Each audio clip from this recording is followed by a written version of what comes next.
Bismillahirrahmanirrahim. Assalamualaikum warahmatullahi wabarakatuh.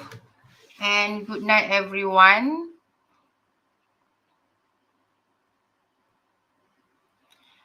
Okay, please comment if you can hear my voice.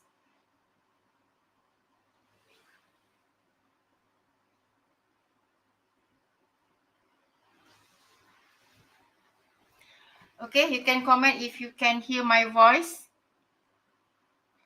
in the live chat. Okay, so in this session, we are going to discuss about stiffness method. Okay, stiffness method. This is actually topic number 2 in indeterminate structure course CS 521. Okay, so this topic is about 15 hours for 5 weeks. So this is week number 6. Okay, so in stiffness method, we will actually discuss on how to analyze indeterminate structures, including trusses, frames, trusses followed by beam, and after that frame. Okay, start with truss because truss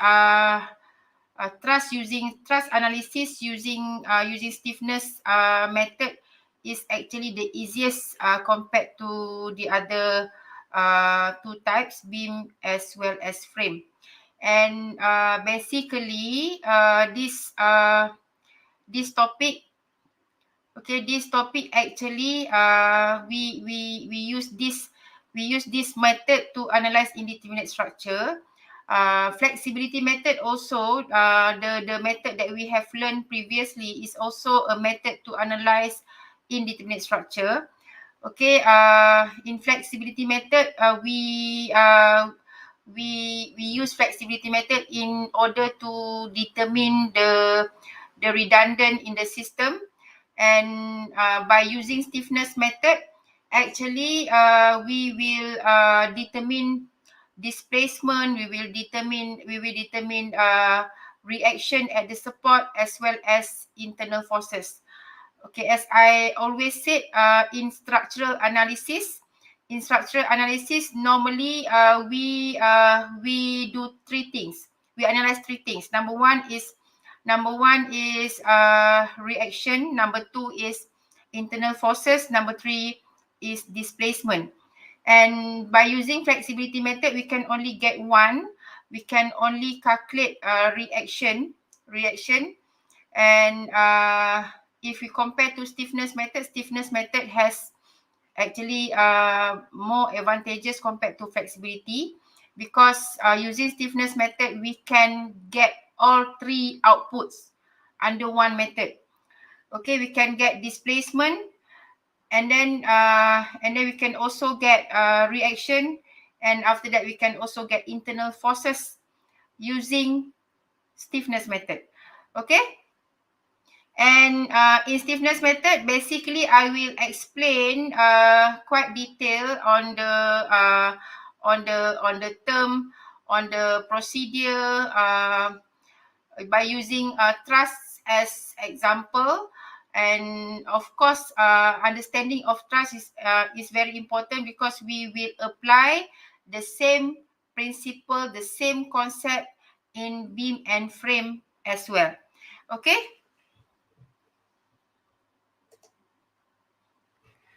Okay, so at the end of this chapter, actually there are many learning outcome. We will focus one by one. Okay, we will start with understanding about what is stiffness matrix first, before we continue to solve for displacement, reaction, as well as member forces. Okay. Okay, number one. But before that, I have said just now that there are terms that we need to understand. Okay, so I have put this under the learning outcome.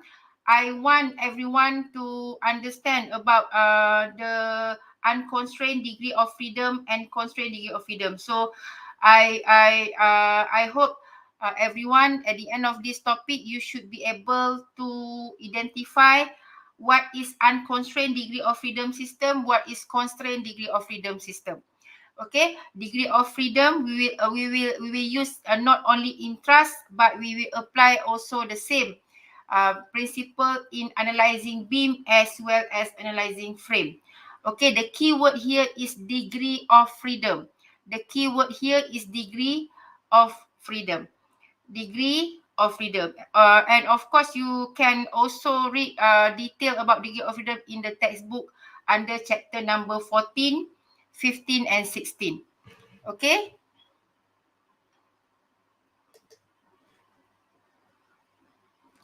Okay. So number 2, learning outcome number 2 for tonight's session. Yeah. Okay.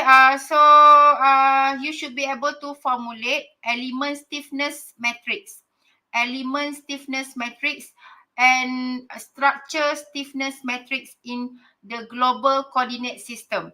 In the global coordinate system, I believe you have previously know about what is stiffness. About stiffness, the symbol of stiffness is K. But in stiffness method, we will actually formulate or establish stiffness in matrix form. K that we are going to analyze, actually to establish, will be in matrix form. Okay, we have two type of stiffness matrix. One is element stiffness matrix, and another one is structure stiffness matrix. Element stiffness matrix and structure stiffness matrix. There are two. Element stiffness matrix, the symbol is small letter of K. Element stiffness matrix, the symbol is small letter of K. And the structure stiffness matrix, the symbol is capital letter of K. Capital letter of K. So what is the difference between these two? Okay, element is actually the term representing member. For example, we have member AB, member BC, member CD. So we will use the term element representing member. If previously we used member AB, member BC in truss, in beam, in frame, but for stiffness method, normally we will use the term element to represent member. Okay, means that element stiffness matrix refers to stiffness metric for member, stiffness metric for element. Okay, the symbol is a small letter of K. Okay, and what is structure stiffness metric? Okay, structure means the system, the truss, the beam, the frame.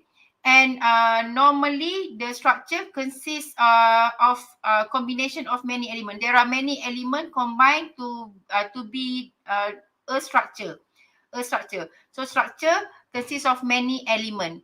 Means that in one structure stiffness metric, it has combination of many element stiffness matrices.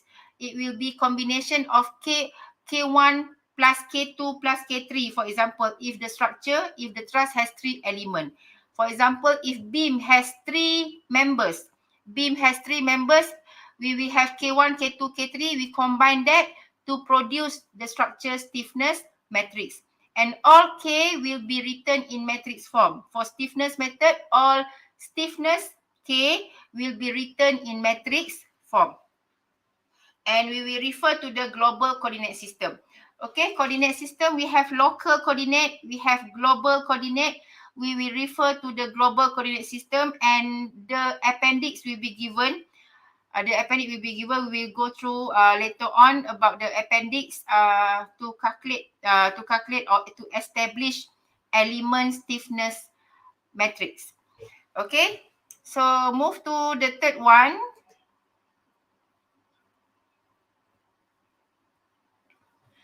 Okay. So always remember that using stiffness matrix, stiffness matrix is actually one of the famous method to analyze structure, because besides uh, stiffness method, beside one advantage that I have told you just now, stiffness method can be used to solve all output, including displacement, including forces, reaction and internal forces. Okay, actually, the other advantage of using stiffness method is we can use stiffness method to analyze both determinate and indeterminate, both determinate and indeterminate structure. And another advantage of having stiffness method is actually stiffness method is the theory behind all structural engineering software in industry, in engineering industry. In structural engineering, actually the theory behind structural engineering software is actually based on stiffness method. It's actually based on stiffness method. So in order to analyze reaction, internal forces and displacement, we will apply what we call as force displacement principle, or force displacement equation. Force displacement equation we also call as stiffness equation. Using stiffness equation, we will solve for displacement and forces. Okay, so means that after we have established the structure stiffness metric, we will apply the stiffness equation, and by applying the the material properties and the section properties into the system, into the structure, we will after that solve for the displacement and forces. Okay.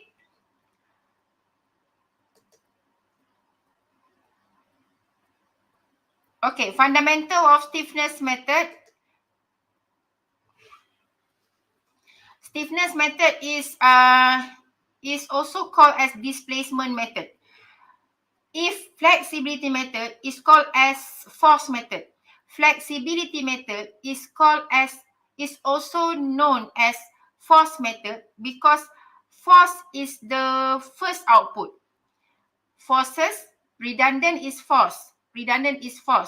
That is why a flexibility method is also known as force method.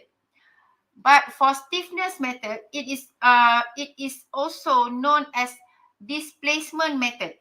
Stiffness method is also known as displacement method. Means that the displacement will be the first output. The displacement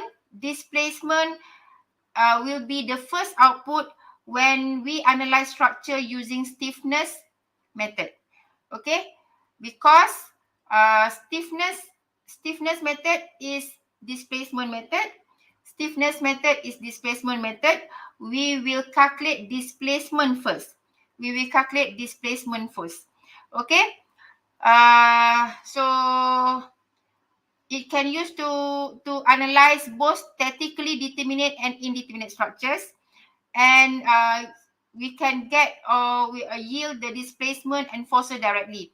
Okay, we are using stiffness method, we get displacement, we get forces, including reaction and internal forces directly.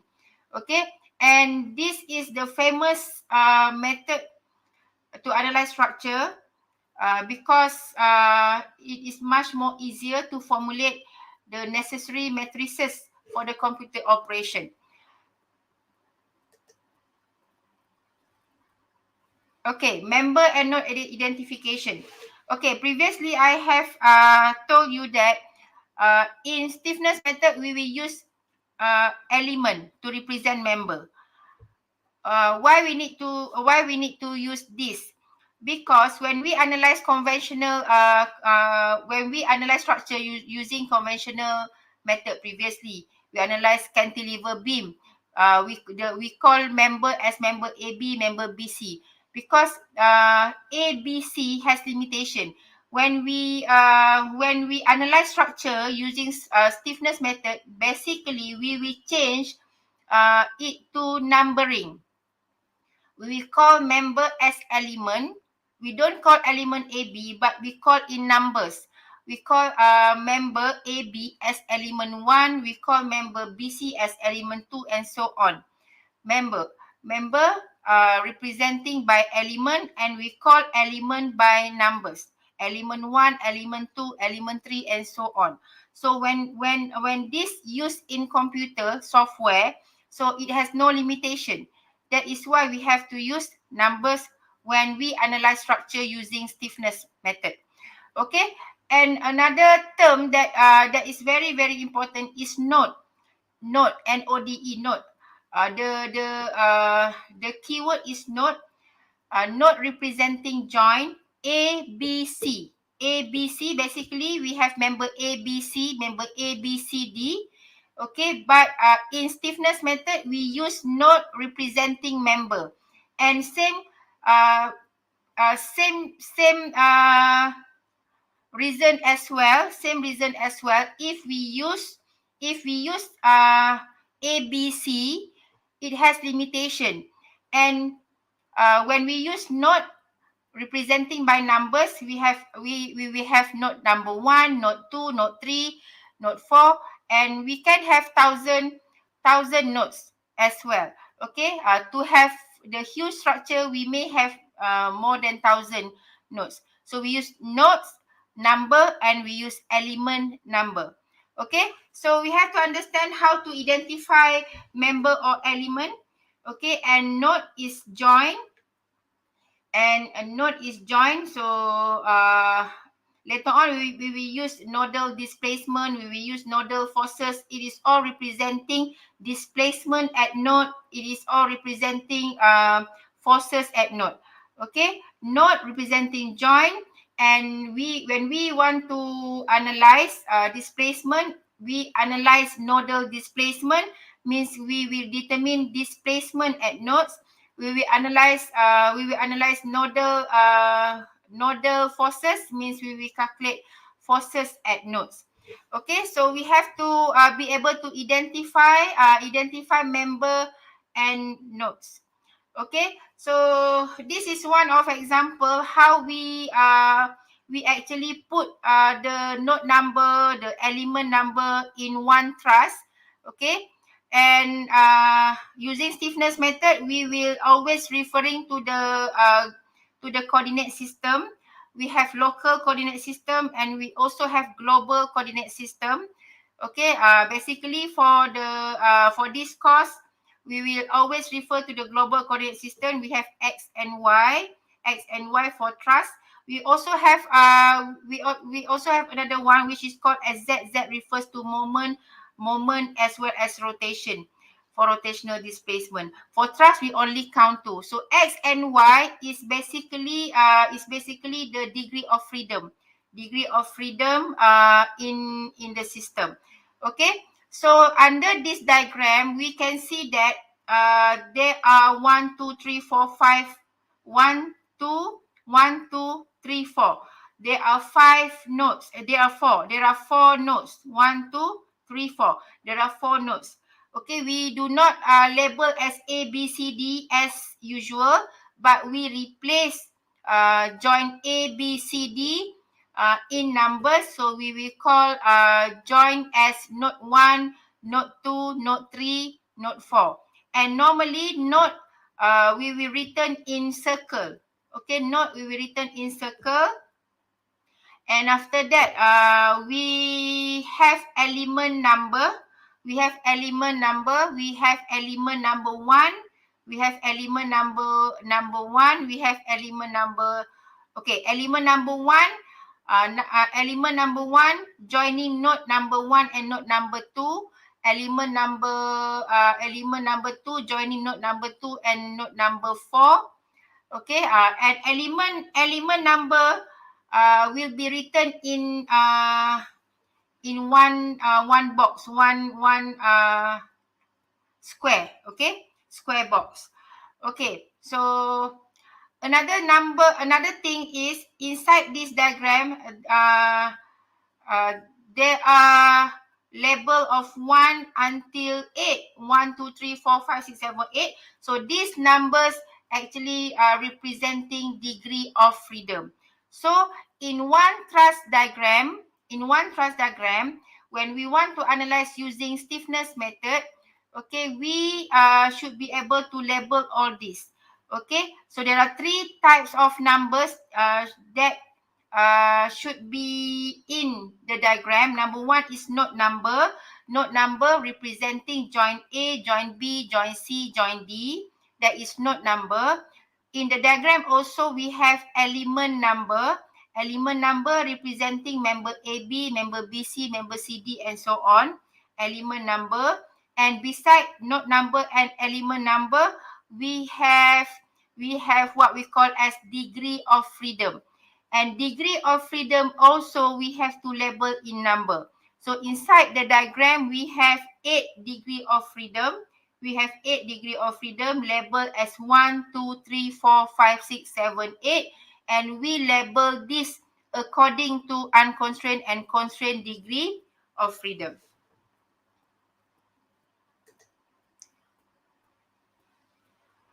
Okay. So what we need to understand, number 1, element or member of the structure and their nodes we have to identify. We use a number enclosed within a circle to identify nodes. And previously, we in the diagram we also have arrow. We also have arrow.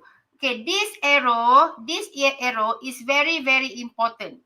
Every time you want to analyze truss, we have to put the arrow, which is drawn parallel to the member. So each member must have its own arrow, and the arrow we just put in any direction that we like. Okay, the arrow is very, very important. We must put the arrow. We must put the arrow parallel with the member. Okay, so look at the member. We have 5 members. We have 5 members. So each member has its own arrow. So we have to put the arrow. We have to put the arrow in any direction. Doesn't matter. Just put the arrow. Okay. So why we need to have the arrow? So the arrow is very important because from the arrow we can be able to identify near and far end. Near and far end. So node has far, near and far end. So we have to identify which is near end node, which is far end node in order to calculate the stiffness matrix, the element stiffness matrix. Okay, we have to identify the near and far end based on the arrow that we put. Okay, so the near and far end of the member must be identified using the arrow written along the member with the head of the arrow directed towards the far end. With the arrow, with the head of the arrow directed towards far end. Okay, so from the arrow, we can be able to identify which is near node, which is far node. Okay, so that is very important.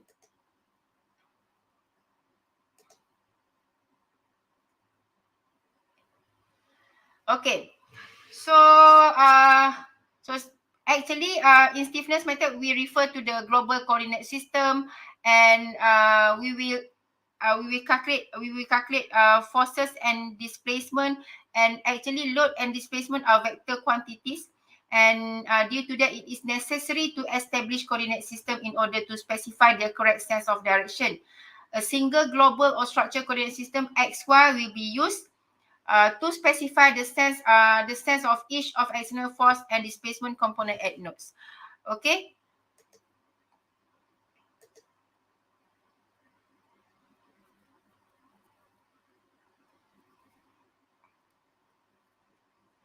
Okay, about the kinematic indeterminacy. So the most important thing is degree of freedom. degree of freedom. And degree of freedom should be labeled according to unconstrained system and constrained degree of freedom system. This is very, very important because we will determine unknown displacement that is located in unconstrained system, and we will determine reaction at the support that is located in constrained system. Okay, later on I will show to you in detail, doesn't matter, don't worry. Okay, and when we label degree of freedom, previously I have shown to you the diagram, the Truss diagram, having 4 nodes and 5 elements, and there are 8 degree of freedom. So this label from 1 to 8 actually is labeled these 8 were labeled based on unconstrained and constrained degree of freedom. We label unconstrained first, then followed by constraint. Why? Because the lowest code number will always be used to identify the unknown displacement, and the highest code number will be used to identify unknown reaction. Okay, so remember, stiffness method is displacement method. Stiffness method is also known uh, as displacement method, means that displacement is the first output. Displacement is the first output. Displacement is the first thing we will solve when we analyze structure using stiffness method. So that is why when we label, we have to label unconstrained first, then only followed by constraint. Because in unconstrained, there are unknown displacement. In constraint, there are unknown reaction. Okay, so we have to label unconstrained first.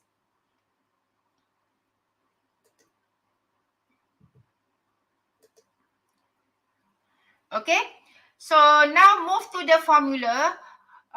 This is the stiffness matrix. The stiffness matrix, so it is called as element stiffness matrix. This means that this is stiffness matrix for member. Stiffness matrix for member.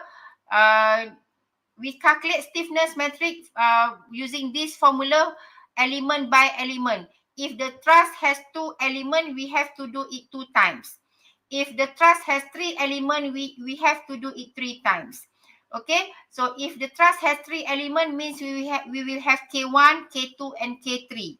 K1, K2, and K3. So this K1, K2, and K3, we will calculate using this formula. This formula will be given in final exam. Okay, this formula will be given, and actually this is very, very simple formula, because we will find that the formula is actually repeat the same cx square, cx cy, negative cx square, negative cx cy, and so on. So actually this formula is very, very straightforward. Okay, so the blue diagram, okay, the diagram under the blue background, okay, that is actually refers to the global coordinate system.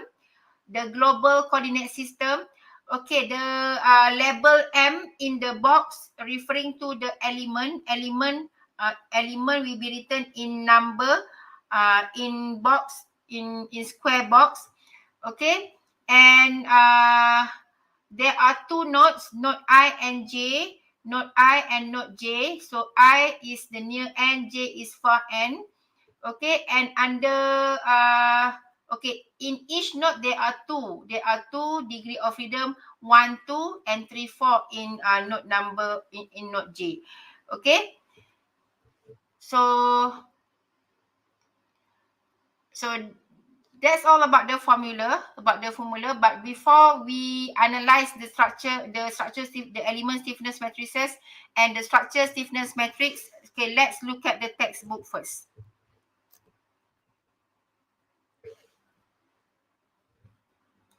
Okay, so in the textbook you can refer to chapter number 14.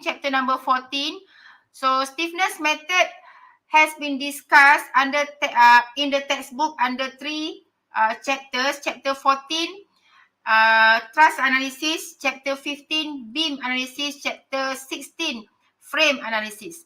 Okay, So you can refer to the textbook as well. So let's look at, let's go through together what is inside the textbook. Okay, stiffness method can be written in matrix, yeah. So analyze using matrix. That is why we can also call it as stiffness matrix method. Stiffness matrix method. Stiffness method. Okay, displacement method.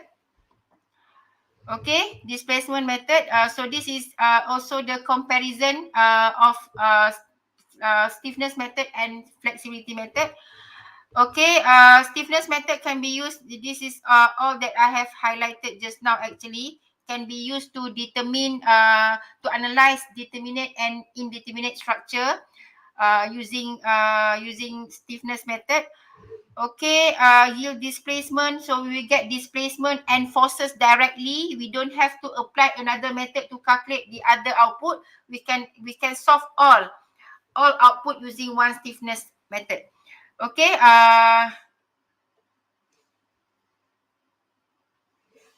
so in stiffness method, actually what we need to understand is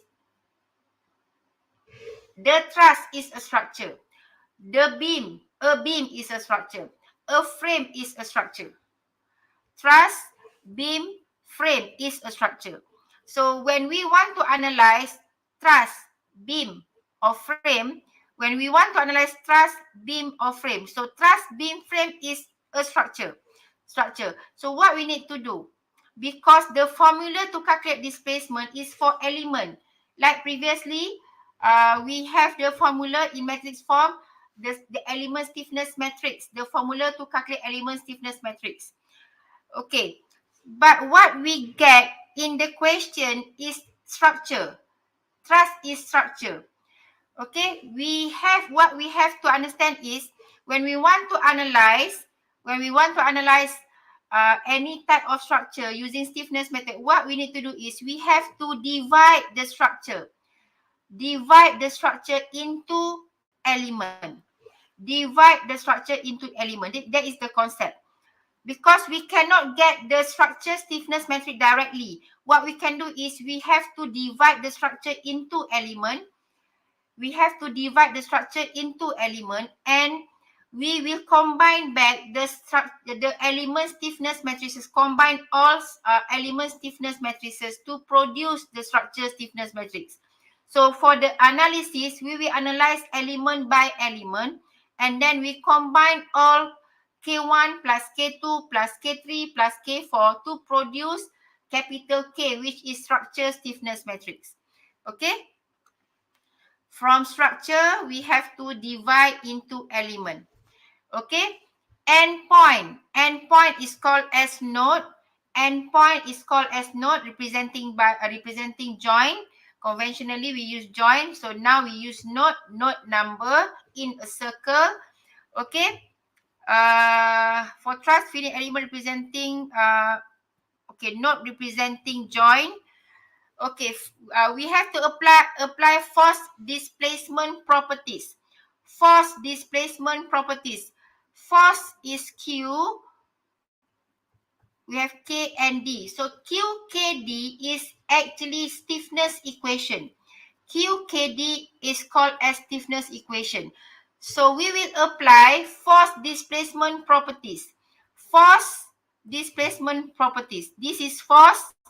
Force D is also have its own properties. Okay, and K here is actually the stiffness, the structure stiffness matrix. The structure stiffness matrix, and this K is actually the stiffness coefficient. This is stiffness coefficient. Same like in flexibility method, we have flexibility coefficient in matrix. So in stiffness method, we have stiffness coefficient. Stiffness coefficient is stiffness matrix, structure stiffness matrix. So force displacement, this is force displacement equation. Okay, means that we will apply the force displacement properties of each element in the structure. Okay, so this relationship for the entire structure I then group together. Okay, K will be combined. For example, we have truss. Element 1 and element 2. Element 1 and element 2. Okay, so we have K1, we have K2. So what we need to do is we will analyze K1. We will establish K1. We will establish K2. K1 and K2. And a truss is a structure. Then we have to combine. Combine means we will produce the stiffness matrix for the truss. It is called as capital K, and this is actually come from K1 plus K2. So this is the basic thing that we need to understand. In stiffness method, we have to divide the structure into element. We have to divide the structure into element. So we have two elements. So we have K1 and K2. Then we have to combine back. K1 plus K2. So we will produce what we call as structure stiffness matrix. Okay. So this K is written in small letter. This is in small letter. And this one will be written in capital letter. Okay.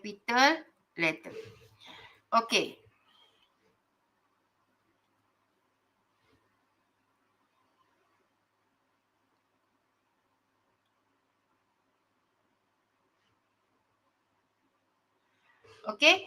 We have to understand about the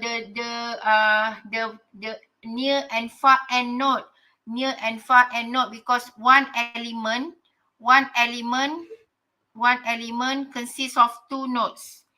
This is one element consists of two nodes, node number 1, node number 2. This is element number 1, for example. So one element consists of two nodes. This is one element. Okay, this truss consists of two elements, element number 1 and another one is element number 2.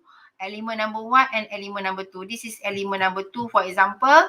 Element number 2, and this is node number 1, this is node number 3. Okay, so each element will produce element stiffness matrix. We call it element stiffness matrices. Okay, and each element consists of two nodes. This node we have to identify which is near end, which is far end. So how to identify this near and far end? By putting an arrow which is parallel to the member. We have to put an arrow, okay, which is parallel to the member. We have to put the arrow. Okay, we have to put the arrow. By putting the arrow, we can be able to justify which is near end, which is far end by looking at the arrow, because the arrow is always going towards far end. So having this arrow, so 2 will be the far end, 1 is the near end because of the arrow. Because of the arrow, we will have 2 as far end node, 1 is near end node. Okay, and for element number 2, for example, by looking at the arrow, 3 will be far end, 1 will be near end. Far end and near end. Okay, and of course we can replace we can change the direction as well, the arrow, and by changing the direction, the arrow direction, it will change, okay, the near and far end condition. So if in element 1 I have changed the arrow, okay, to the other way round, so now 1 will be one is the far end and 2 will be the near end, because the arrow is always going towards far end. The arrow is always going towards far end, and we can put the arrow in any direction that we like. Okay, basically the arrow is given in the question. If it is not given, you have to put the arrow in any direction. Okay, this is about the member and node identification. Okay, global and member coordinate, global and local coordinate. So in the appendix, actually, we have we have local system and global system. Please refer to the global coordinate system only for the analysis. For the analysis, of course, in the appendix, you will find the two K symbol. One is K prime, one is K. So please refer only to the K symbol, not K prime, because K prime is for the local coordinate system. We don't want to use local coordinate system. We want to use global coordinate system only. Okay.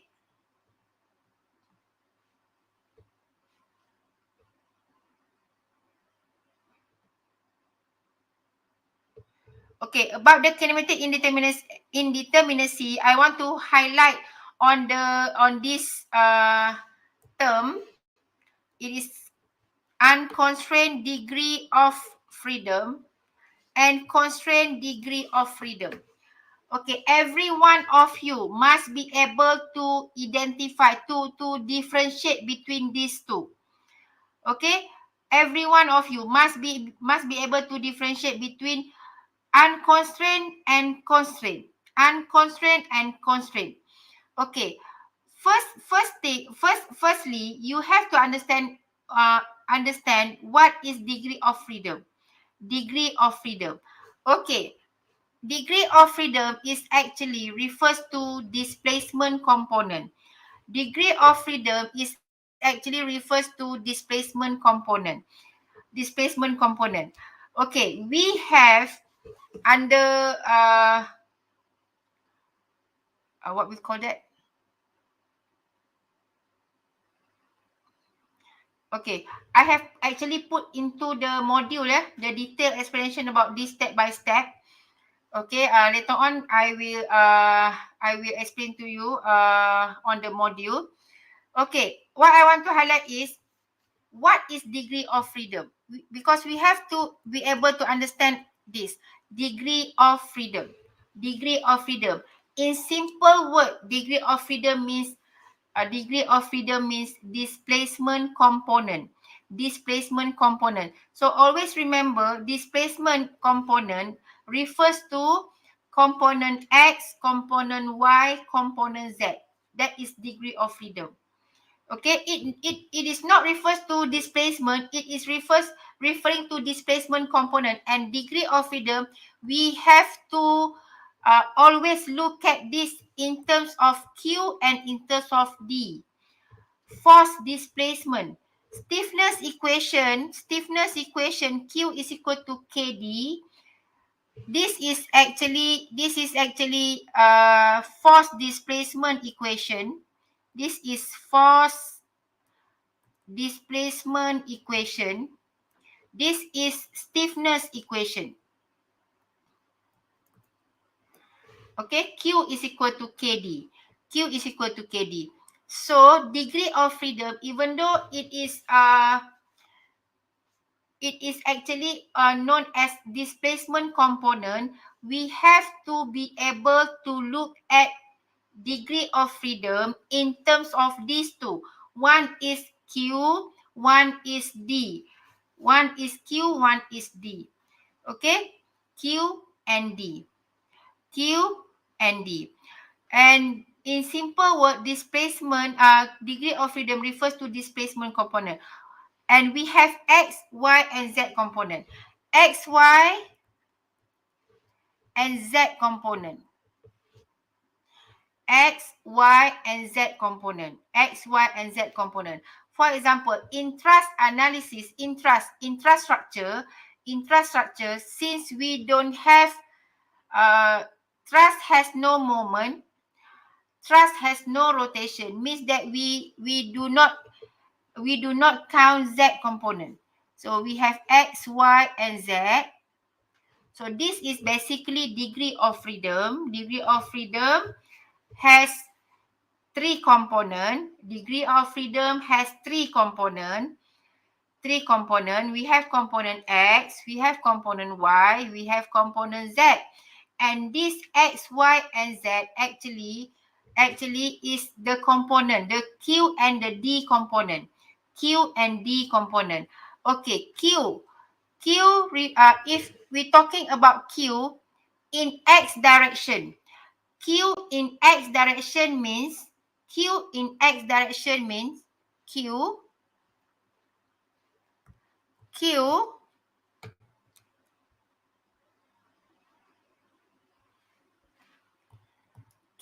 in X direction, in X component. Q in X component means it is a horizontal force. Q in X component, it is horizontal force. Q in X component. D in X component, D in X component is, it is horizontal displacement, because this is D. Q is force. Q is force. So Q in X component refers to horizontal force. Horizontal force. D in X component refers to horizontal displacement. Okay. Okay, in Y component. In Y component. Q in Y component. Q in Y component. Q in Y component refers to, Y component means vertical. Y is vertical. Y is vertical. So Q in Y component refers to vertical force. Refers to vertical force. This is for vertical force. Vertical force. Q in Y component refers to vertical force. We have X component, we have Y component, we have Z component. This X, Y, Z component is actually degree of freedom. Degree of freedom. Q and Y component okay, we have Q and D. And this Q and D, we have to be able to look at this in terms of forces, in terms of displacement in these three components. Okay, Q is forces. Q is force. D is displacement. So Q in Y component refers to vertical force. Q in Y component refers to vertical force. D in Y component, D in Y component refers to vertical displacement. Vertical displacement. Vertical displacement. Vertical displacement. Okay, now Q in Z component. Q in Z component. Q in Z component and D displacement in Z component. Okay, Q in Z component, Q is force. Force in Z component is moment. Moment M. Moment at A, moment at B, moment at C. Okay, Q in Z component, Q in Z component is moment. Q in Z component is moment, and D displacement in Z component is rotation. This is rotation. Theta, slope. It is slope. Slope. D in Z component is rotation. Rotation. So we have three components. We have three components. And in Truss, since we don't have moment, moment is zero. Truss has no moment, and Truss also has no rotation. So we do not consider the Z component in Truss. we do not consider Z component in truss. So what we can conclude is we only count two components of degree of freedom in truss, in X and Y component. In X and Y component. X and Y component. This is degree of freedom. And this degree of freedom we will apply.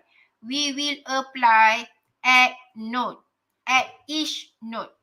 We will apply at each node. So in truss structure, since truss, we don't have to count the moment. We don't have to count moment. There is no rotation in truss. Means that in truss, the degree of freedom, we don't have to count Z component. Means that we have 2 degree of freedom. We have 2 degree of freedom per node in truss. We have 2 degree of freedom per node in truss. Okay, so that is about degree of freedom. So when we move to beam chapter, beam after this beam, basically when we analyze, for example, cantilever beam, for example, when we analyze cantilever beam, okay, when we analyze cantilever beam, the reaction,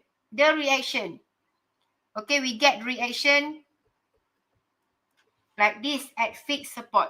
However, this horizontal for horizontal reaction at A will always be 0. In beam, HA is always be 0, and due to this, the horizontal displacement will be neglected. Means that the delta in horizontal component also equal to 0. So in beam, so out of the 3 degree of freedom, we have 3. Okay, we have 3 component. We have component X, component Y, component Z. So in beam, we also have 2 degree of freedom. We also have 2 degree of freedom counted. Okay, and we don't have to consider X component. We don't have to consider X component. So this is actually degree of freedom per node in beam. 2 DOF per node in beam. Because there is no horizontal reaction, there is no horizontal displacement in beam, so we don't have to count X component in beam. So what we can say is in beam we just need to count 2 degree of freedom in Y, in Y and Z component, and this degree of freedom we will apply per node. We will apply per node. Okay, when we move to frame, this is frame. Okay, for example, like this. This moment like this. Okay, in frame. Okay, the basic component is in X, in Y, and in Z component. X, Y, and Z component. This is X component, Y component, and Z component. X component, Y component, and Z component. Okay, this is degree of freedom. This is degree of freedom. Okay, there are 3 components. 3 components in X, in Y, and in Z component. And in frame, okay, for example, look at the fixed support at A. Okay, at A, we can we can have value for horizontal reaction, vertical reaction, as well as moment. So we have to count all three components in frame. Same goes to displacement. For example, this is B, this is C. At B, there are three possible displacement. Okay, the horizontal displacement, the vertical displacement, and the rotation at B. Okay, means that we have to count degree of freedom in frame as 3 degree of freedom, per node. 3 degree of freedom per node. So this is the things that everyone should understand about degree of freedom. Degree of freedom is displacement component. In truss, we only count two component. We only consider component in X and in Y direction. Okay, in X and in Y direction, because I have explained why we don't have to consider Z component in truss. Okay.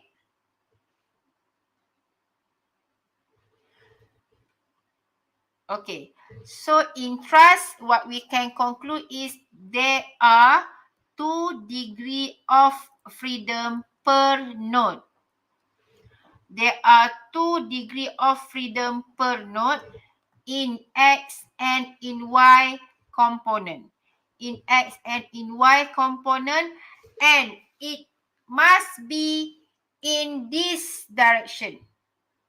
Okay, X and Y component of degree of freedom in truss. Okay, we have to apply in this direction. X in this direction, X to the right direction, Y is going up. So this is the degree of freedom in truss per node in truss. Okay. So in this truss, okay, there are 1, 2, 3, 4. There are 1, 2, 3, 4. So 4 nodes. And since one node has 2 degree of freedom, in total 4 nodes will produce in total 8 degree of freedom. 8 degree of freedom, because each node has 2 degree of freedom in X and Y component. In X and in Y component. Okay, so that is why we can see here node number 1, for example, node number 1. Okay, node number 1, we have 7 and 8. Okay, this is the arrow. This is the degree of freedom. Degree of freedom, node number 1, degree of freedom. Okay, the degree of freedom at node number 1 has been labeled as 7 and 8. 7 and 8. Why it is 7 and 8? Okay. Okay, node number 2. Node number 2. Here is node number 2. So degree of freedom, we have to apply X in right direction, Y going up, okay, upward direction. Okay, we have to put the degree of freedom in this direction. You cannot simply put in any direction that you like. Cannot be this, cannot be this, cannot be this, cannot. Okay, the degree of freedom must be put. X is in right direction, Y is going up. Okay, and the degree of freedom label for node number 2, okay, there are 2, 3 and 4. 3, and 4. Why it is 3 and 4? Later on I will explain. Okay. At note number 3, degree of freedom. Degree of freedom. At note number 3, there are 2 per note. So we have X and Y component. X and Y component. Okay. X is labeled as 1.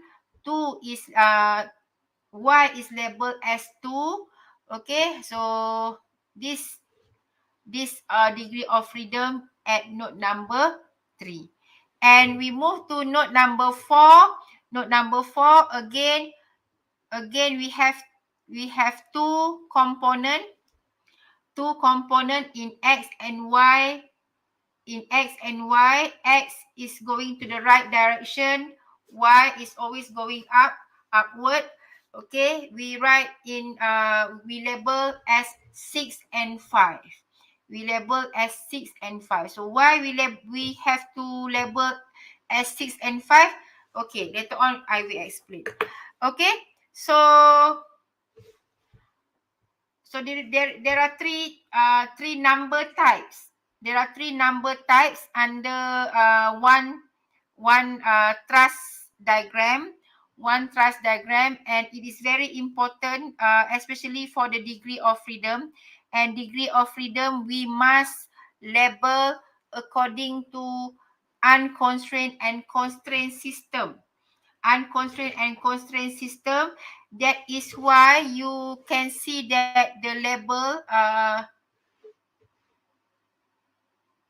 okay, note number 1 doesn't mean the label DOF one start from note number 1. Okay, wait.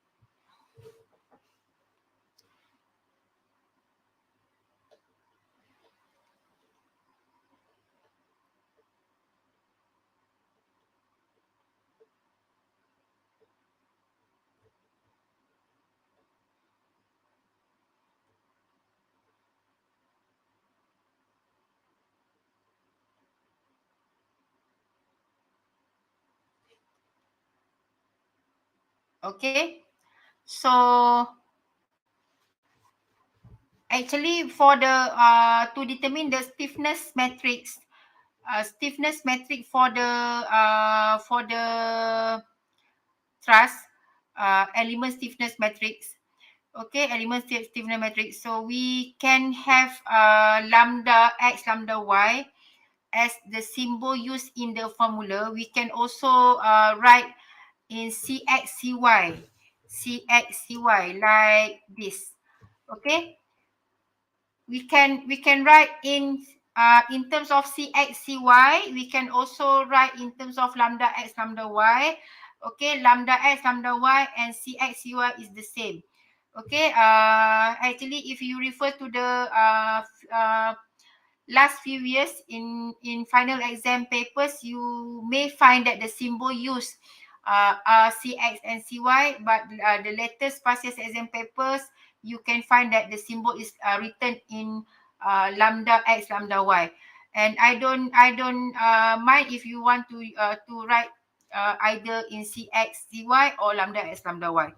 Okay, doesn't matter. You can use either one.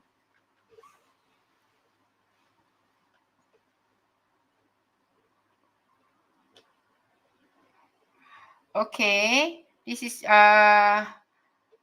actually show the derivation to calculate to get the formula. But I don't want to focus on this. Okay, we will try to understand this formula because this is very important.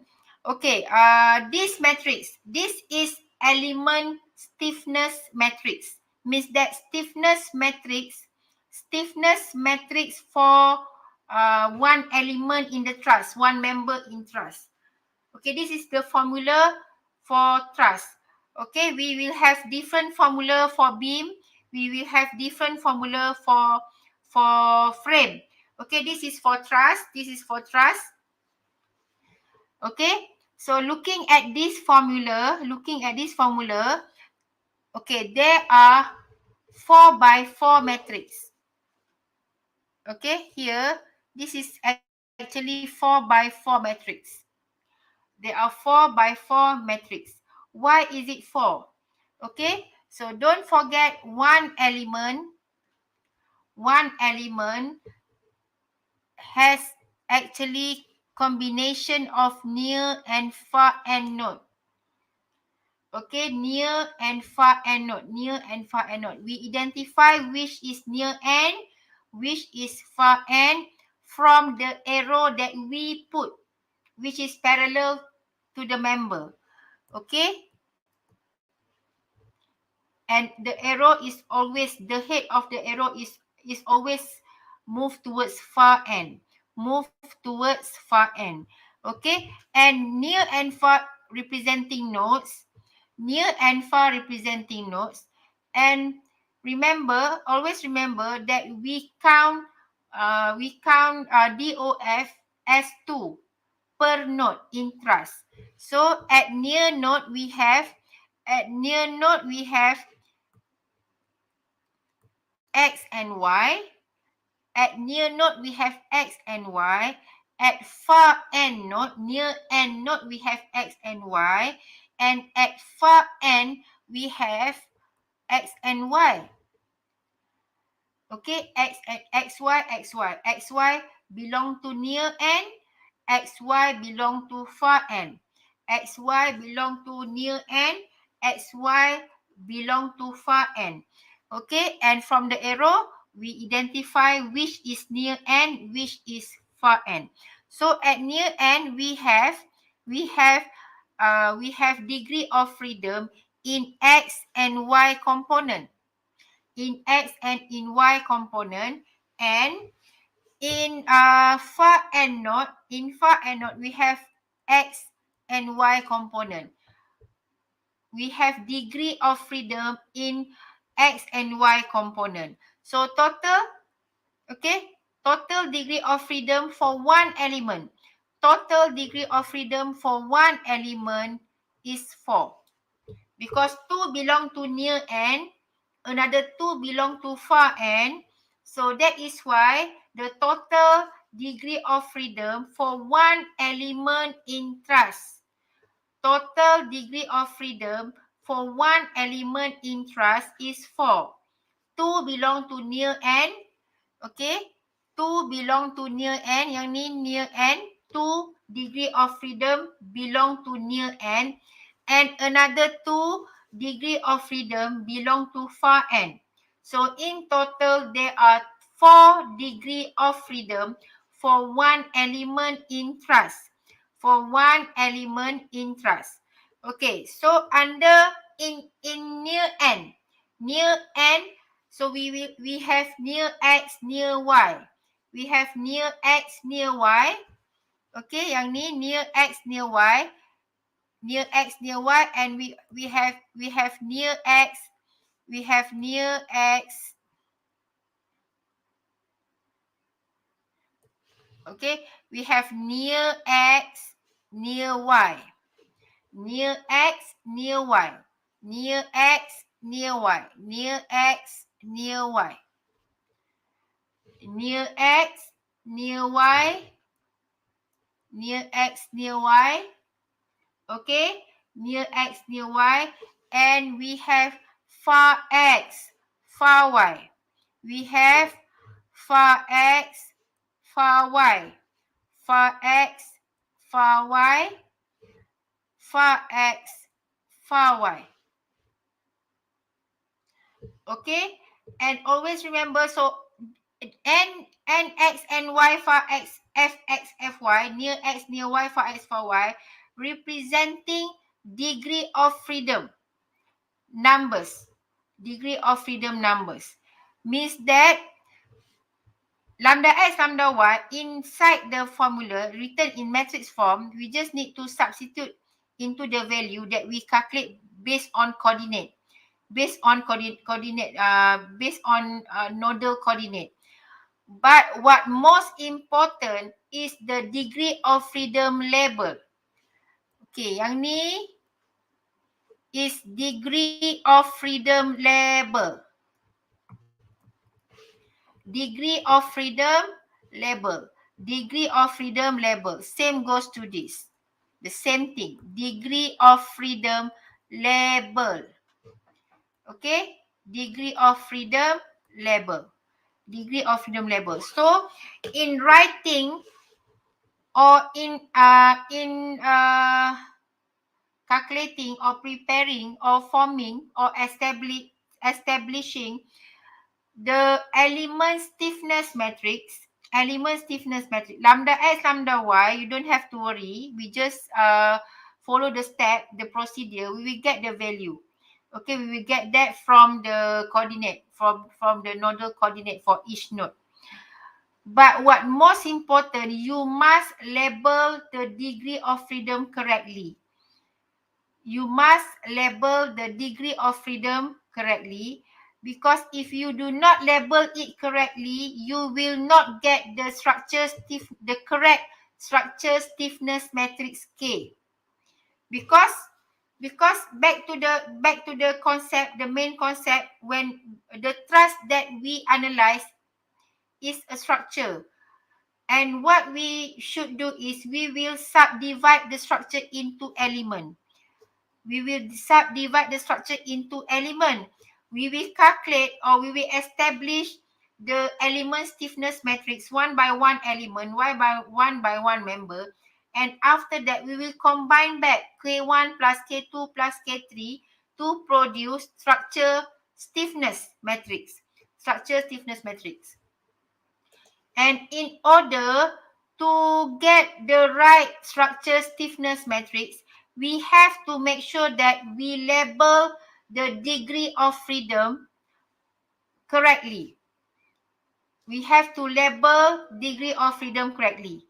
Okay, so near x, near y, far x, far y. So this will be changed to numbers representing degree of freedom. Degree of freedom. Okay, we will change this to numbers. Okay, representing degree of freedom. Okay, so please pay attention about this and do not make mistake. Okay, do not make mistake. This is very, very important. If you don't label it correctly, you will get wrong. You will get wrong structure stiffness matrix. You will get wrong displacement. You will get wrong reaction at the forces. You will get wrong internal forces, member forces in truss. Okay, this is very, very important. You must label degree of freedom correctly. Degree of freedom correctly. Okay, so in this formula as well, okay, there are AE. AE is actually is known as axial rigidity. Axial rigidity. So in the software, basically, this A and E. A is actually belong to cross section area. Okay, cross section area. So in software, A is is called as section properties. Section properties. Okay, A is cross section area. In software, the term A in the software is normally known as section properties. A is section properties. E, modulus Young, modulus of elasticity, depending on material use. E, depending of material. So in the software, in the structural engineering software, E is material properties. E is material properties.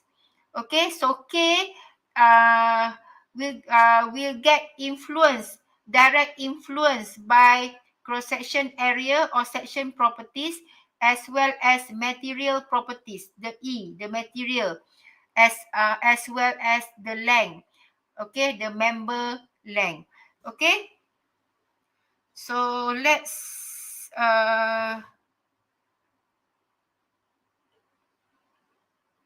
look at this.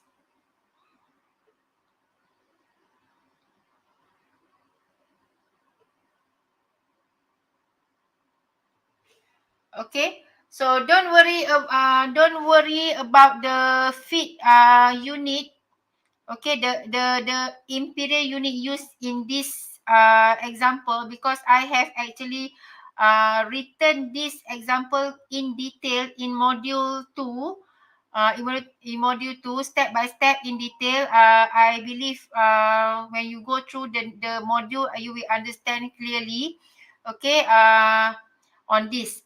Okay, so we will focus on how to establish the structure stiffness matrix. So by looking at this is a truss, and a truss is a structure. So we will produce a structure stiffness matrix, means that we will produce the stiffness matrix for this truss. We will produce the stiffness matrix for this truss. Okay, so this truss, if you focus on this truss has three nodes. This truss has three nodes: node number 1, node number 2, node number 3. Node number 1, node number 2, node number 3. Okay, three nodes. Three nodes means 6 degree of freedom. 3 nodes means 6 degree of freedom. Okay, 3 nodes means 6 degree of freedom. And to get one element consists of 2 nodes. When we join 2 nodes, it become one element. When we combine two element, when we combine not two element. When we combine 2 nodes, it become one element. Okay, so so node number 1, node number 2, we combine this, we draw straight line.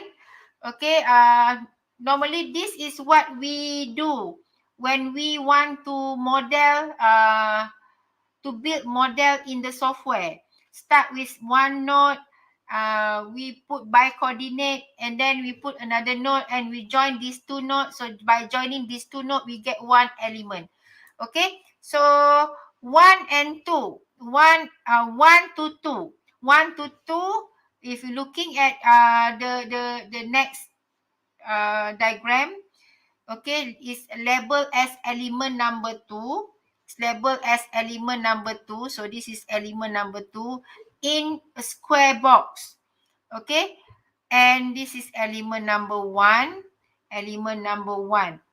Okay, so there are 2 elements. One element joining 2 nodes. One element joining 2 nodes. Okay, and since there are 3 nodes in total, there are 6 degree of freedom. 6 degree of freedom means that we will have, okay, at 1 we have xy, at 2 we have xy, and at 3 we have xy. Okay, xy, xy, xy. But when we label the degree of freedom, since there are 6 degree of freedom, means we have degree of freedom start from 1, 2, 3, 4, 5, 6. There are 6 degree of freedom. So how to label this? We have to label this according to unconstrained and constrained degree of freedom. Unconstrained and constrained degree of freedom. Okay, now look at the support. Okay, look at the support. There are 2 pin support. There are 2 pin support at node number 1 and at node number 3. There are 2 pin support at node number 1 and at node number 3. Okay, conventionally, when we have this type, this truss, and the pin support, what we do? We will draw the free body diagram by putting the unknown, the free body diagram of unrepresenting unknown reaction at the support. Okay, conventionally. So this has 2, we just put in any direction that we like. This is what we do previously.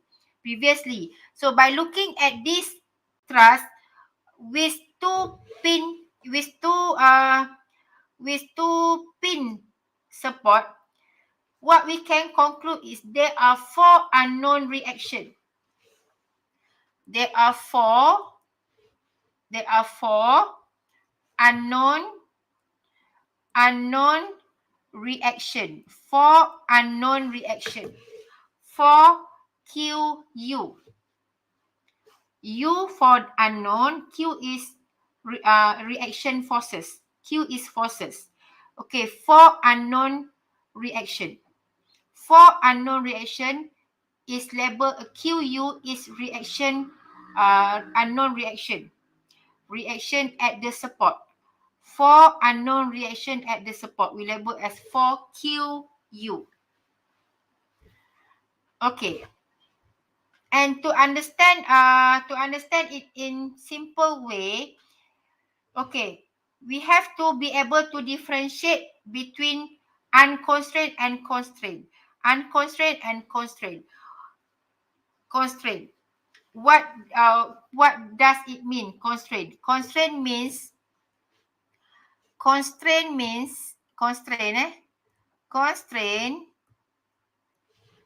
means no displacement. Constraint means cannot move. Constraint means cannot move. Constraint means no displacement. It occur in support. Okay, constraint means in constraint system, actually constraint refers to support. Constraint refers to support.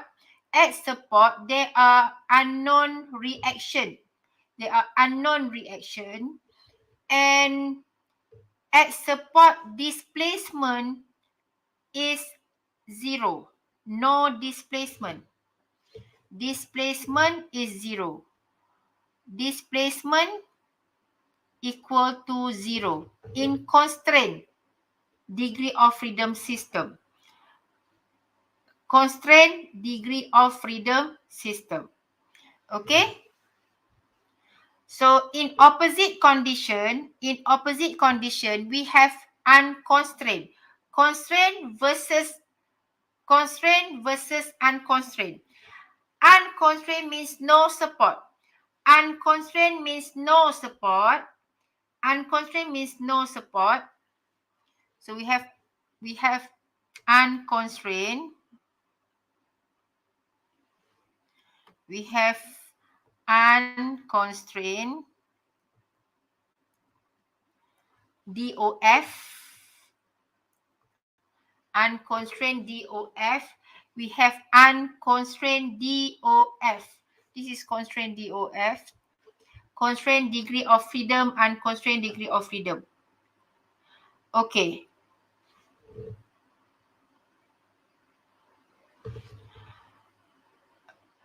Okay, because we have to apply force and displacement principle in degree of freedom. Force and displacement. Q is equal to K. Q is equal to KD. And in total, there are 6 degrees of freedom. 6 degrees of freedom means we will produce 6 Q and 6 displacement. 6 Q and 6 displacement. 4 QU, 4Q belong to constraint. 4Q belong to constraint. Okay, so we have remaining 2. So under unconstrained, we have 2. We have 2. Okay. If 1 and 2 is 1 and 2, both are constraint system. 1 and 2, both are constraint system because of the support. This is constraint. So in opposite condition, 2 is unconstrained. This is unconstrained. 1 is constrained. 3 is constrained. 2 is unconstrained because there is no support. There is no support at node 2. There is no support at node 2. So logically, 2 can move. 2 can move because there is no support here. If, for example, this truss is loaded by external forces, these two can move in X and in Y direction. So this degree of freedom at node 2 in X and in Y component will we will label as 1 and 2. Okay, there are two unknown displacement. Two unknown displacement in unconstrained system. In unconstrained system. Okay. Like this. This is node number 1, node number 2, node number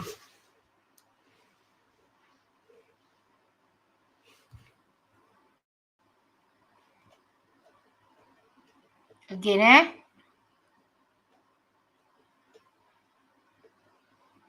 Okay. Okay, let's consider this truss. Pin here, pin here. Okay, node number 1, node number 2, node number 3. Node number 1, node number 2, node number 3. 3 node. 3 nodes. This is 3 nodes. In total, 6 degree of freedom. 6 degree of freedom. 6 degree of freedom means there are 6Q, 6D.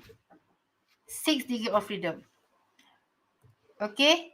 6 degree of freedom means there are Q1, Q2, Q3, Q4, Q5, Q6. This is 6 degree of freedom. In terms of Q, there are 6 Q from Q1, Q2, Q3, Q4, Q5, Q6. And in terms of displacement, there are D1, D2, D3, D4, D5, D6. Because of 6 degree of freedom. Okay, Q1 until Q6, D1 until D6. Okay, now we have to label according to unconstrained and constrained system. Okay, conventionally, when we have this, we find that, okay, there are 4 unknown reaction. 4 unknown reaction. 4 unknown reaction. What does it mean? Okay, 4 unknown reaction we get from 2 pin support. 4 unknown reaction we get from 2 pin support. Okay, 4 unknown reaction. 4 unknown reaction means 4QU. Okay, 4 unknown reaction. And in opposite to complete 6 degree of freedom, we have 2 unknown displacement. We have 2 unknown displacement. We write as 2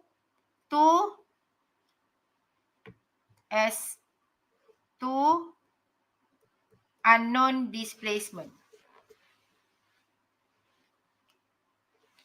When we have decided that there are 4 unknown reaction and we get these 4 from the support, from the 2 pin support, okay, so we will conclude that the remaining 2 means there are 2 unknown displacement. Okay, 4 unknown reaction is located in constrained system. 4 unknown reaction is located in constrained or unknown reaction is located in constraint system, and in opposite condition, 2 unknown displacement is located in unconstrained system. 2 unknown displacement is located in unconstrained system. And since stiffness method is also known as displacement method, stiffness method is also known as displacement method. It means that displacement is the first output. Displacement is the first output, not reaction, not forces. We will determine displacement first.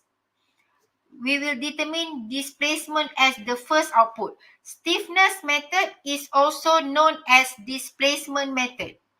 Why it is called as displacement method? Because displacement is the first output.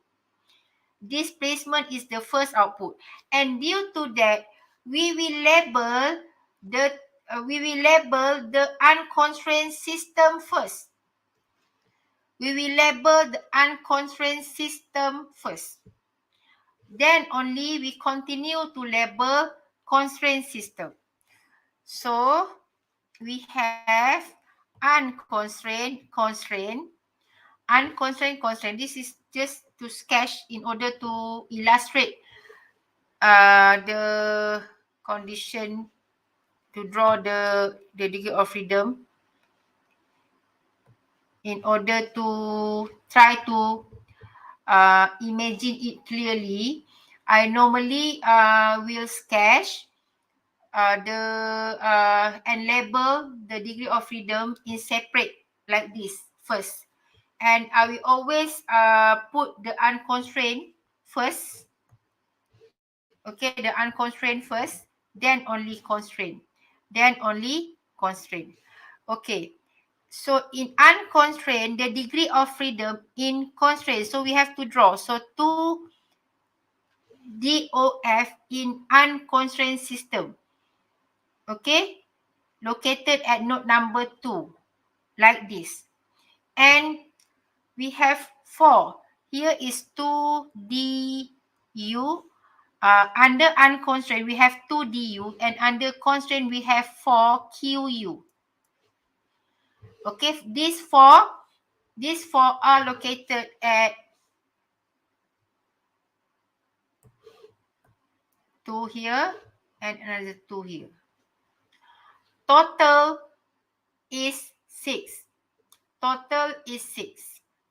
Total is 6. So now we have 6 degree of freedom inside these 2 separate diagram. One is for the unconstrained system and another one is for constrained system. Under unconstrained system, there are 2 unknown displacement.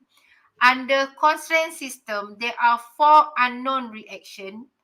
Okay, and since displacement will be the first output, so we will label 1 start from unconstrained.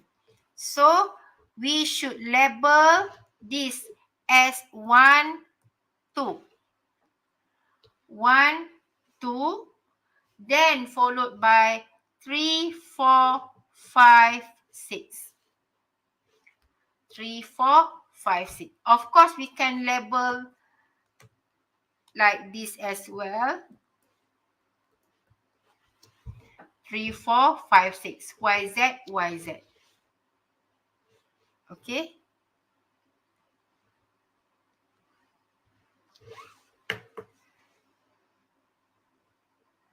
So basically, first thing to do when you have to analyze structure using stiffness method, first thing to do is you have to be able to differentiate between unconstrained and constrained. So how to do that? Identify number of unknown reaction first. Identify number of unknown reaction first, because it is easy, because we just need to look at the reaction at the support. Okay, so for example, this truss has 2 pin. 2 pin means we already know that there are 4 unknown reaction. So there are 4 unknown reaction. 4 unknown reaction means the label is 4QU, and unknown reaction belong to constraint system. So in opposite condition, to get in total 6, so we have two, 4 plus 2. So another two is for unknown displacement. Unknown displacement we label as du and du belong to unconstrained. So we sketch the truss according to unconstrained and constrained into separate diagram. Okay, under unconstrained we have 2 du. Under constraint we have 4 QU. So representing degree of freedom. So 2 du means 1, 2. At unconstrained node number 2, and constraint node number 1 and node number 3, and then we start label. So when we label, we will label start from 1 in unconstrained, 1, 2, then only we continue 3, 4, 5, 6 in constraint system. So when we combine back, we will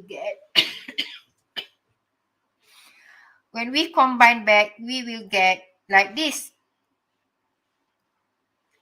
Okay, this is 1, this is 2, this is 3. Okay, so each node has 2 degree of freedom.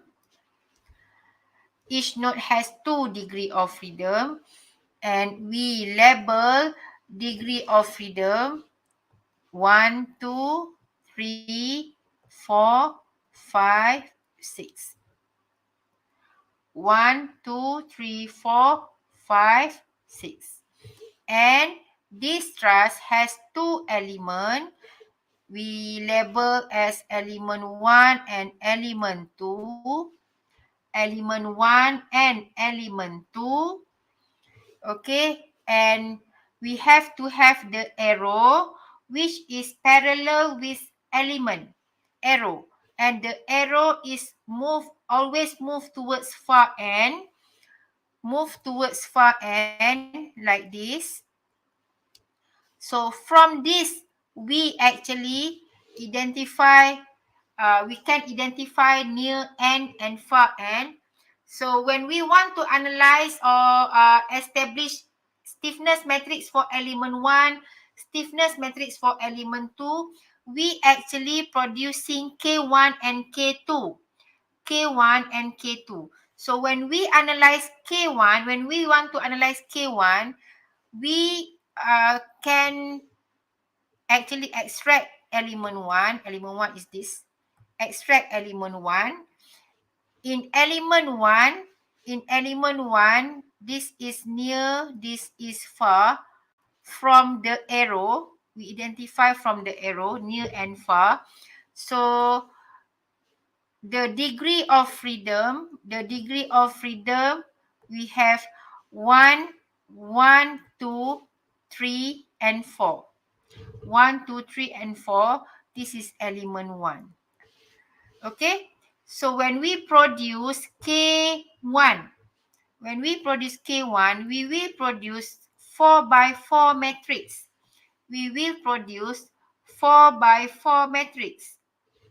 It is 4 by 4 because it is representing degree of freedom for one element.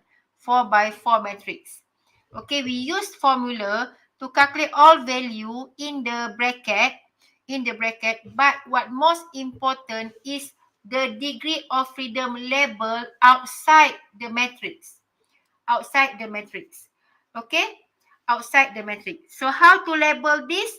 We will label near xy, far xy. Near xy, far xy. Near xy, far xy. So near xy near xy is 1 and 2. Near xy is 1 and 2. Far xy is 3 and 4. That is how we label this. So we also get this as 1, 2, 3, 4. 1, 2, 3, 4. Okay, so the value inside the bracket, I believe everyone will be able to calculate it. But please careful when we label the degree of freedom, because we have to label degree of freedom correctly. Okay, near xy, far xy. Near xy is 1, 2. Far xy is 3, 4. So we should label K1 as 1, 2, 3, 4. 1, 2, 3, 4. Okay. And for element number 2, when we analyze element number 2 is like this. The arrow is in this direction. So from this we know that this is near and this is far end. Near and far. At near there are 2 degrees of freedom. There are 2 degrees of freedom here, xy, xy. And the label is 1, 2, 5 and 6. 1, 2, 5 and 6. 1, 2, 5 and 6. So when we establish K2, it is 4 by 4 matrix.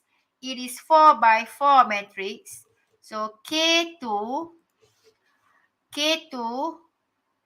is 4 by 4. K2 is 4 by 4 because one element has 2 nodes. It is equal to 4 degree of freedom for one element. Okay, so that is why we get 4 by 4. 4 by 4. Okay, and we have to be able to label the degree of freedom which is written outside the matrix correctly. Okay, we label from near xy and then far xy. Near xy, far xy. Near xy is 1 and 2. Near xy is 1 and 2. Far xy is 5 and 6. Far xy is 5 and 6. Far xy is 5 and 6. So 1, 2, 5, 6. Okay, so means that we get K1, which the degree of freedom label are 1, 2, 3, 4, and K2, the degree of freedom label are 1, 2, 5, 6. 1, 2, 5, 6. Okay, so this is most important. If this we do it correctly, then the rest of the process will be easier. So we will get the right displacement, the right force, the right displacement, the right reaction, the right member forces. Okay, so it will be depending on the support, the support condition. Okay, before we end this session, okay, I just want to ask you to think about this. Okay, what happened if we have this truss? Doesn't matter, even though this is determinate truss, it is just the process of labeling degree of freedom correctly. Okay, we have to label degree of freedom according to unconstrained and constrained system. Now we have 1, 2, 3 nodes. We have 1, 2, 3 nodes. Okay, we have one node. Node one is spin. Node 3 is roller. Okay, looking at the support, there are 3 unknown reaction. Looking at the support, there are 3 unknown reaction. 3 unknown reaction. 3 unknown reaction. What does it mean? 3 QU. Okay, because there are still three nodes produce 6 degree of freedom. Okay, if 3 belong to unknown reaction which is located in constraint system. Constraint system means that there are remaining 3. There are remaining 3 unknown displacement. 3 unknown displacement means 3 du. 3 unknown displacement means 3 du. Okay, and unknown displacement occur in unconstrained system. Unconstrained system. So when we sketch this separately,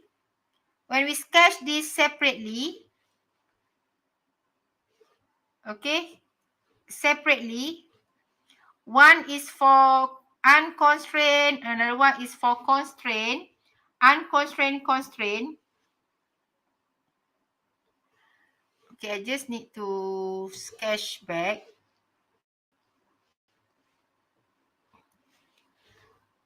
Okay. Okay, 3 belong to unconstrained, 3 belong to constrained.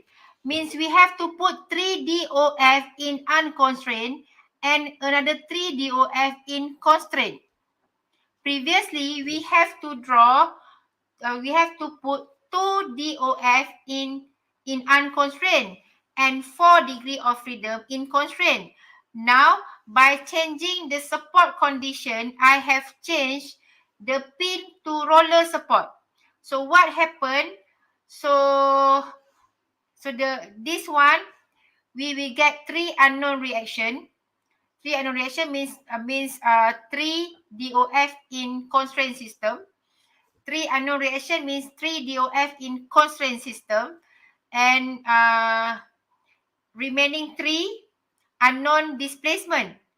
Unknown displacement located in unconstrained system means there are 3 DOF in unconstrained system.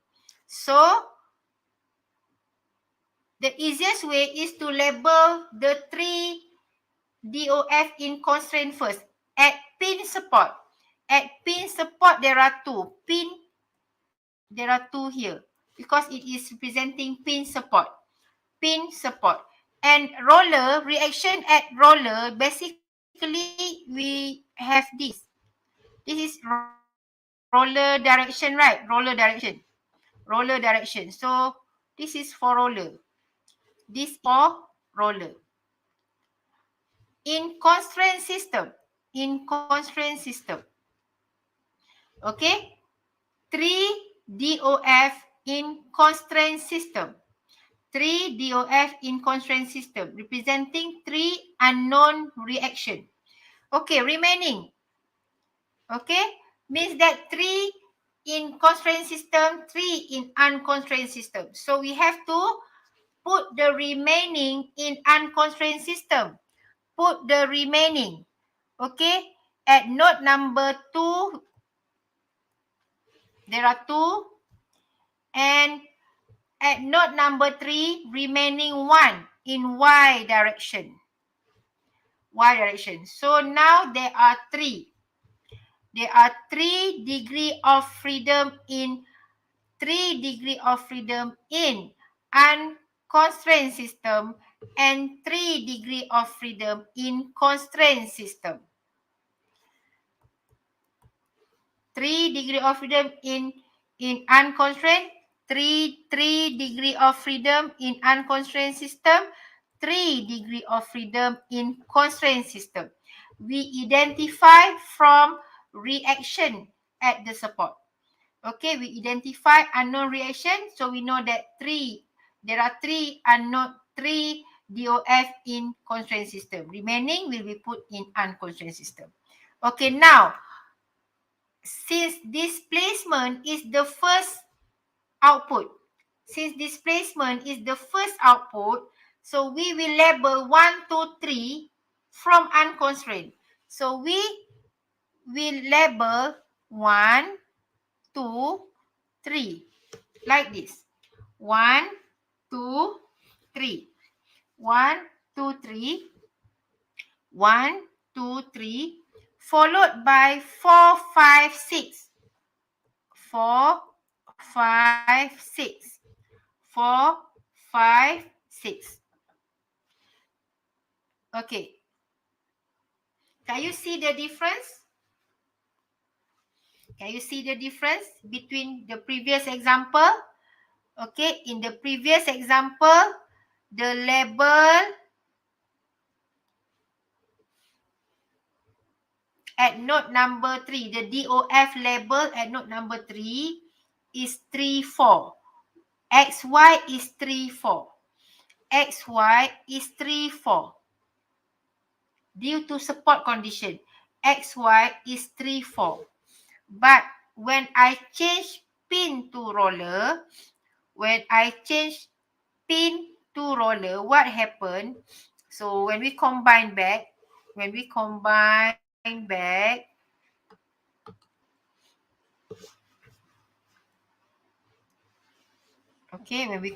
back, okay, 2, 2, and 2. So when we combine back, we just need to rewrite back the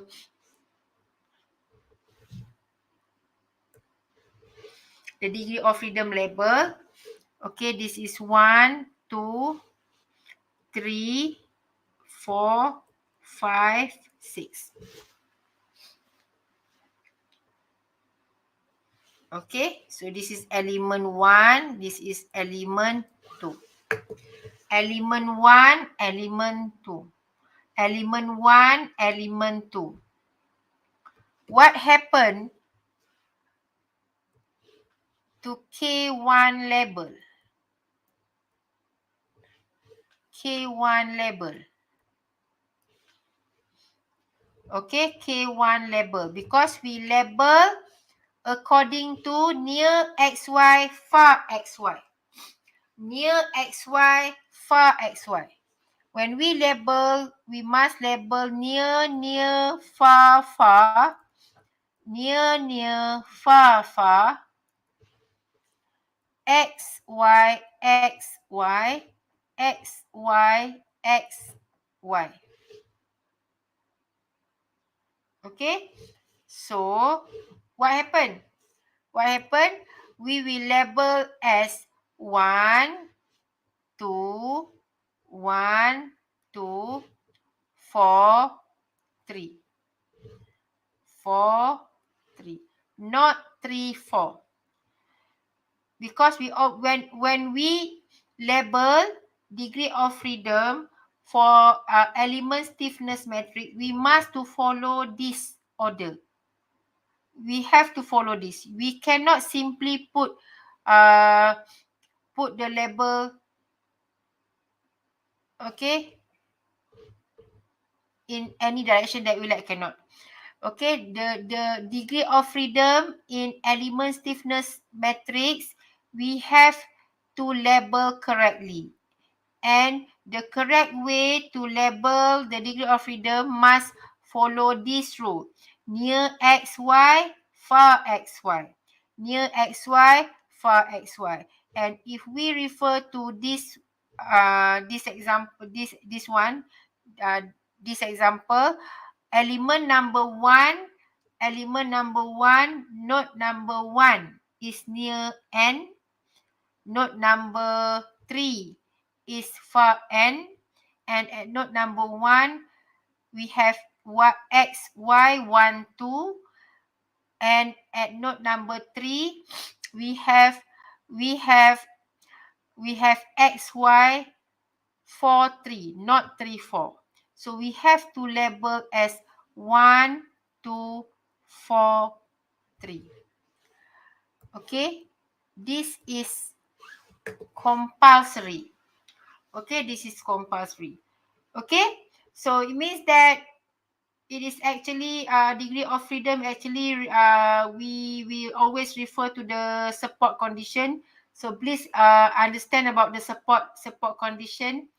Okay, understand the reaction occur due to support, and label the DOF correctly, which is according to unconstrained and constrained system. Okay, so I think that's all for this session. So inshallah we will continue the next session. Okay, the next session to cover introduction of stiffness method, introduction of stiffness method for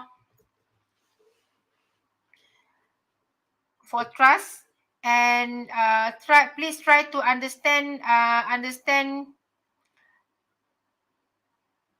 this very well, because this is very important. This is very important, especially in about the degree of freedom, which we should label according to unconstrained and constrained degree of freedom system. Okay, so I would like to thank you all. Inshallah, the next session will continue. Inshallah, maybe tomorrow night or tomorrow Rabu. Tomorrow Rabu. Inshallah Rabu or Khamis. I will let you know the next session, so that I can cover all about the introduction to stiffness method within this week. Okay, so thank you very much. Thank you for joining. Thank you for staying until the end. Hopefully you understand. If you don't understand very well, you can watch video, previous video in my YouTube channel, or you can also meet me in my room. Okay, thank you very much. Assalamualaikum warahmatullahi wabarakatuh.